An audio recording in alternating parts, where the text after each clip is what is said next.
In the sweltering heat of a Georgia summer in 1997, Aisha Thompson was a beacon of unyielding spirit in the heart of Atlanta's vibrant black community.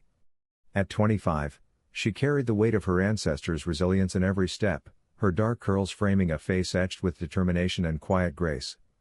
Born to Elijah and Marlene Thompson, Aisha grew up in a modest home where the walls echoed with stories of the civil rights movement, tales her father, a retired factory worker and community organizer, shared around the dinner table.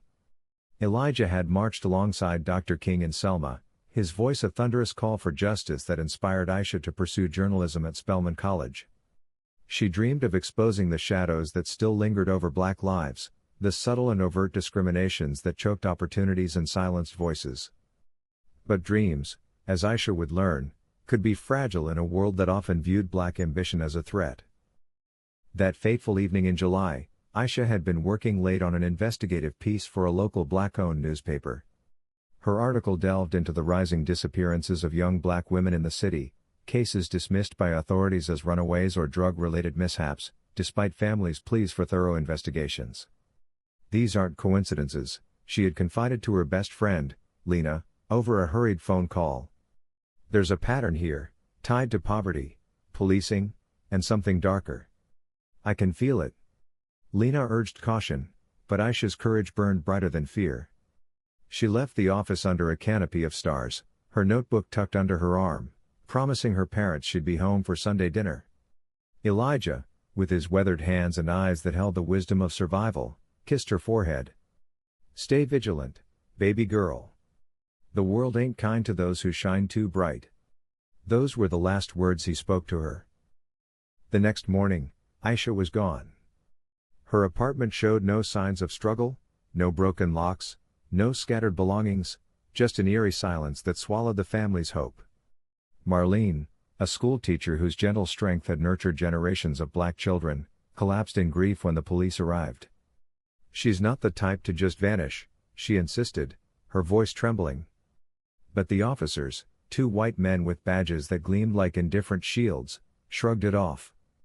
Young woman, late 20s? Probably met a guy, took off. Happens all the time. Their words dripped with the casual racism that Aisha had fought against, reducing her disappearance to a stereotype rather than a crisis. No Amber Alert for black girls back then, the media barely whispered her name, burying her story beneath headlines of celebrity scandals and stock market surges. Elijah refused to accept defeat. He rallied the community, church groups, sororities, and civil rights activists who knew the sting of injustice all too well. Flyers with Aisha's smiling photo blanketed telephone poles and storefronts. Missing, Aisha Thompson, 5 feet 6 inches, last seen in a red blouse and jeans. Reward for information. Vigils lit up the nights, candles flickering like defiant stars against the darkness of discrimination. This ain't just about my daughter, Elijah thundered at one gathering, his voice cracking with emotion. It's about all our daughters, lost in a system that don't value black life. But as weeks turned to months, leads evaporated. Whispers of foul play surfaced, rumors that Aisha's investigations had ruffled feathers in high places, perhaps even among corrupt officials profiting from the very disparities she exposed. Yet, without evidence, the case grew cold, a file gathering dust in a precinct more concerned with quotas than justice. The Thompsons' world shattered. Marlene withdrew into herself, her once vibrant classroom lessons now delivered in a monotone haze of sorrow. Elijah, the pillar of strength, aged overnight, his broad shoulders stooping under the burden of unanswered questions. Their younger son, Marcus, just a teenager then, channeled his rage into activism, vowing to carry on Aisha's work. Holidays became hollow rituals, the empty chair at the table a gaping wound. "Where is my baby?" Marlene would whisper in the quiet hours, tears tracing paths down her cheeks. The family clung to faith, attending services at the historic Ebenezer Baptist Church, where sermons on perseverance echoed their pain. But beneath the prayers lay a simmering anger at a society that allowed black women to vanish without consequence, their dignity stripped by indifference.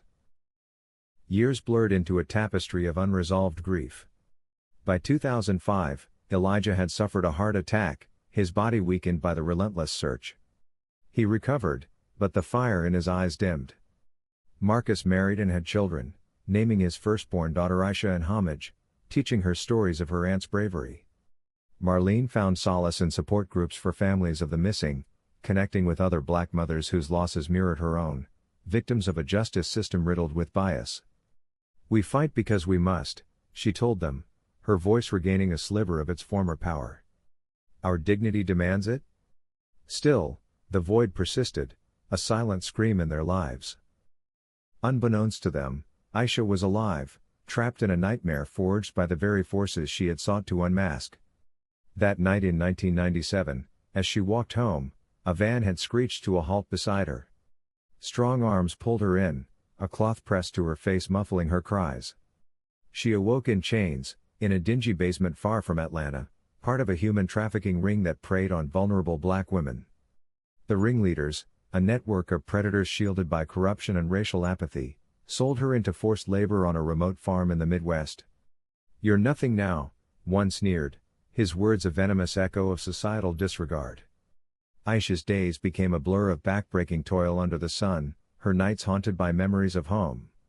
She endured beatings, starvation, and the constant threat of worse, her body marked by scars that told tales of resistance. But Aisha's spirit refused to break.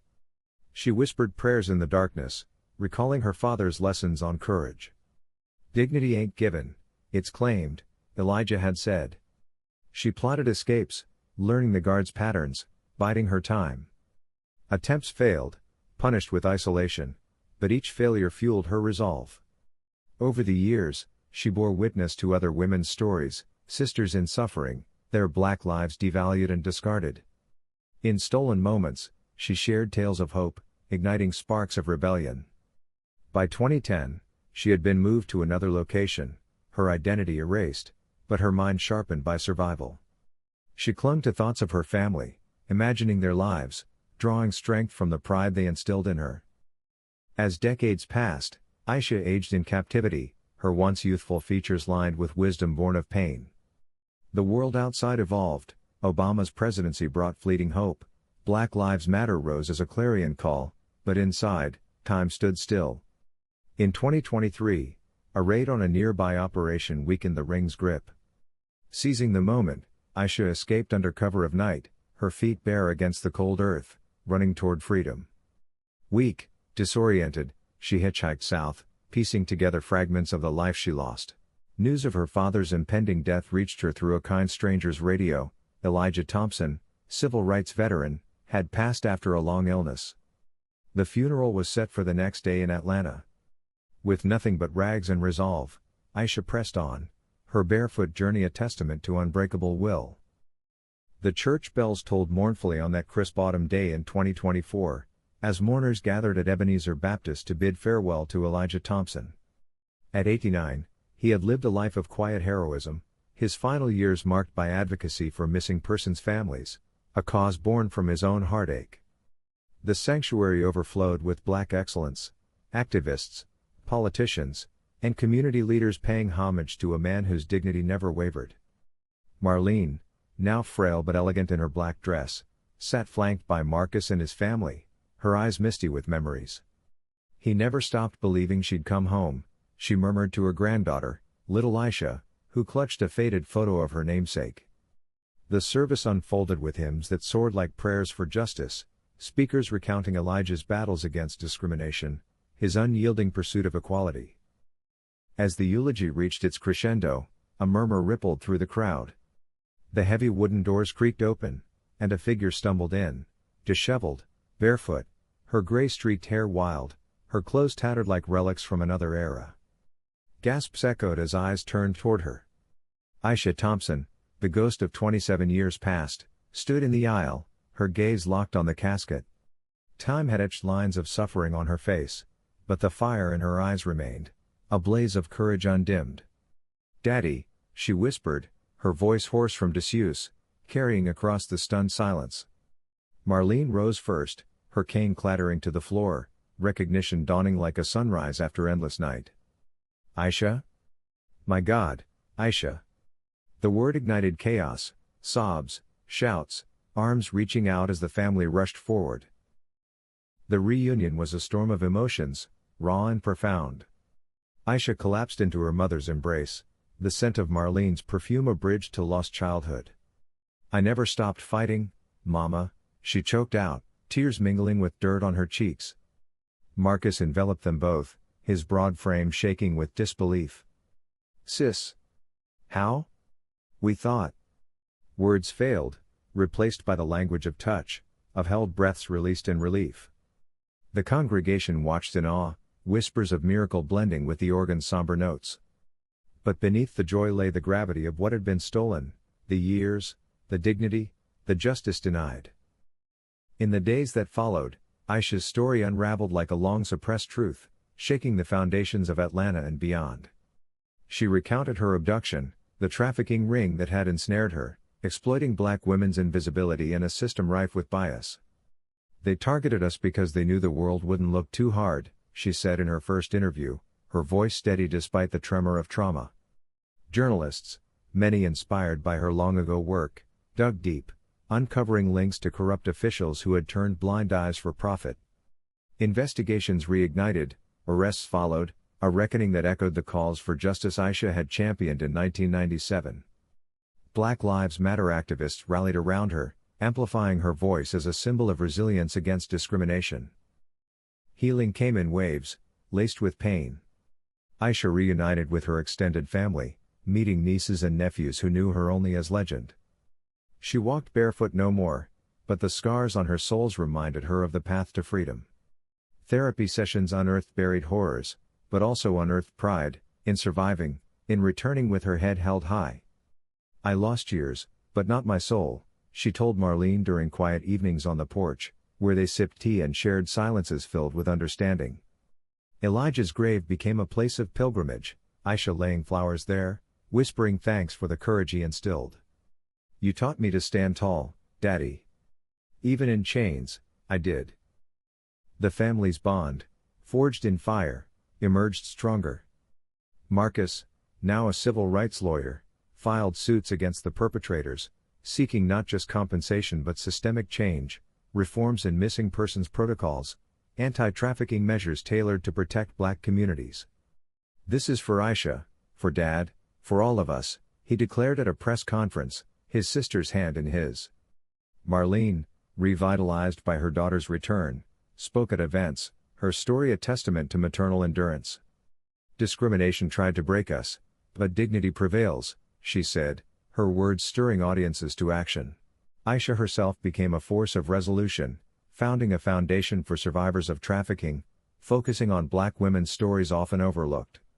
She wrote a memoir, her prose a blend of raw emotion and professional insight, detailing the intersections of race, gender, and injustice.